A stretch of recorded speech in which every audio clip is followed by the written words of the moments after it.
Hola, vamos a trabajar con las relaciones. Relacionar dos tablas es uno de los aspectos más importantes de las bases de datos relacionales. Vamos a poner un ejemplo. En una empresa tenemos una base de datos de clientes, de artículos, de pedidos, de facturas, etcétera. Si tuviéramos todo eso en una gran tabla, sería una tabla enorme, gigantesca, imposible de manejar. ¿Qué solemos hacer? Pues crear distintas tablas.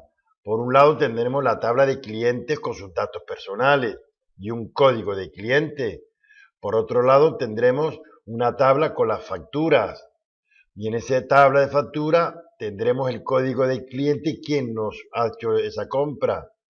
Por otro lado tenemos también una tabla con los movimientos bancarios, etcétera. Pues tenemos tres tablas. Y la tabla cliente está íntimamente relacionada con la tabla facturas o con la tabla pedidos, de tal forma de que hacemos en una tabla los datos de un cliente y en otra tabla metemos todas las facturas involucradas por ese cliente. Eso es lo que llamamos relación entre tablas. Por eso las bases de datos de ACE son tablas relacionales. Tenemos tres tipos fundamentales de relaciones entre dos tablas. Se llama de uno a uno cuando un registro de una tabla está relacionada con un registro de otra, de uno a uno. Existe el segundo tipo, que es el más común y el que se utiliza casi siempre, en la inmensa mayoría de los casos, que es una tabla de uno a muchos o de uno a varios, que es una tabla en la cual un registro está relacionado con muchos de otra tabla. Por ejemplo, el registro de cliente del código de cliente, solo existe un código de cliente unívoco, no existen dos. Bueno, pues un cliente de la tabla de clientes está relacionado con muchísimos movimientos de facturas, como muchísimos movimientos. Por lo tanto, un cliente de la tabla de cliente está relacionado con todos sus movimientos a lo largo de un año o a lo largo de un periodo. Eso es de uno a varios. Y el tercer elemento es de varios a varios. Varios elementos de una tabla pueden estar relacionados con varios elementos de otra. Otra cosa que tenemos que tener en cuenta es cómo se relaciona una tabla con otra. Una tabla con otra se relacionan por medio de campos comunes. ¿Qué significa campos comunes? Vamos a poner otro ejemplo, el mismo de antes.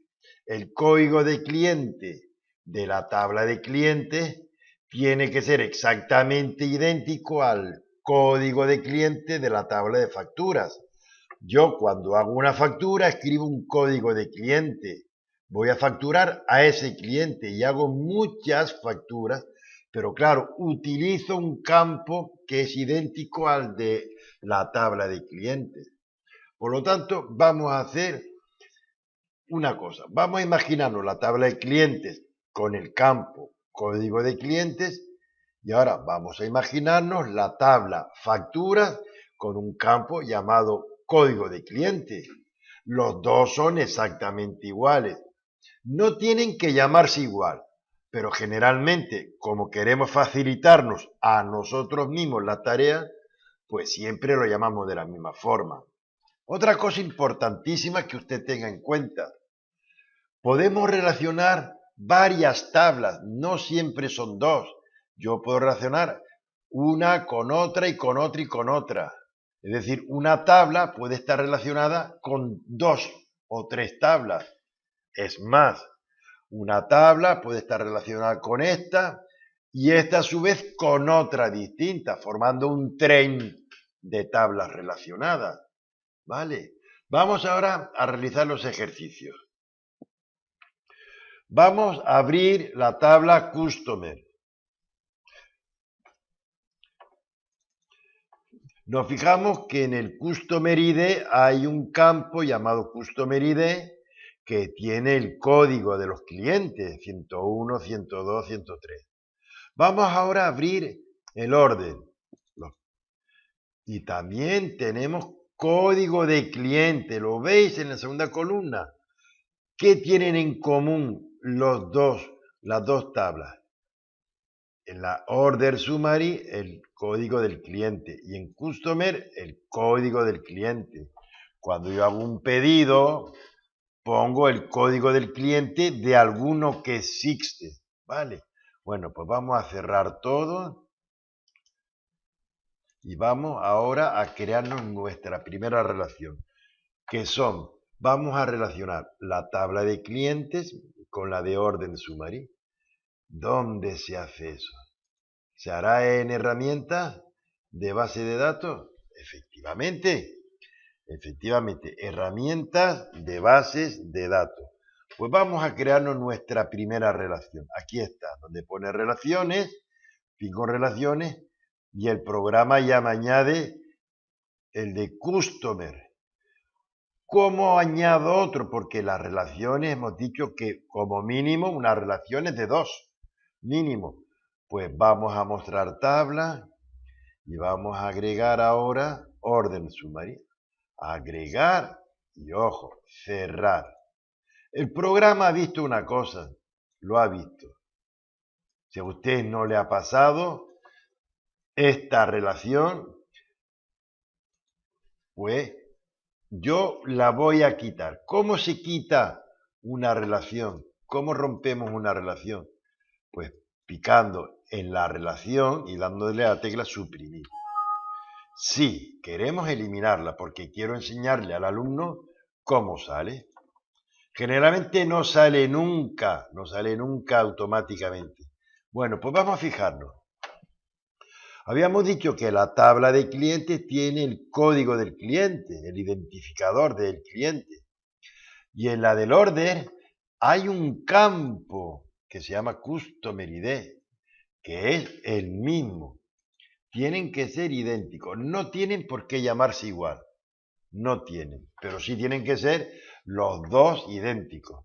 Bueno, pues miren qué fácil. Voy a arrastrar de la tabla principal, nunca al revés, de la tabla principal a la tabla de apoyo. Y el programa me está diciendo que de la tabla Customer, cliente, vamos a utilizar como relación el campo Customer ID y de la Order Summary el campo. Es interesante, ya lo explicaremos después, exigir integridad referencial y también eliminar en cascada los registros relacionados, ¿vale? Y crear. Mirad, si no le decimos nada, la tabla está relacionada de 1 a muchos, el símbolo del infinito y el símbolo del 1, ¿vale? Pues ya está, ya hemos terminado. No tenemos nada más que cerrar la tabla, guardar sí, y automáticamente esa relación ya está. ¿Para qué sirve? Sirve para mucho, para consultas, formularios, informes, crear subformularios, subtablas, etcétera, ¿vale? Muy interesante. Volvemos, herramienta, abrimos las relaciones y como ya están creadas, pues ya siempre la mostrará en pantalla. Habíamos dicho que una tabla puede estar relacionada. Por ejemplo, vamos a hacer esto. La tabla cliente puede estar relacionada con esta y a su vez con otra. Por ejemplo. O que la tabla secundaria esta puede estar relacionada con otra. ¿Vale? Un tren de relaciones. Acabo de mover las columnas estas, lo acabo de mover. El programa me va a preguntar si deseo guardar el diseño. Pues sí, vamos a guardarlo. Lo guardamos. Total, lo que hemos hecho ha sido simplemente moverlo y ponerlo más bonito. ¿De acuerdo? Venga, hasta la siguiente lección.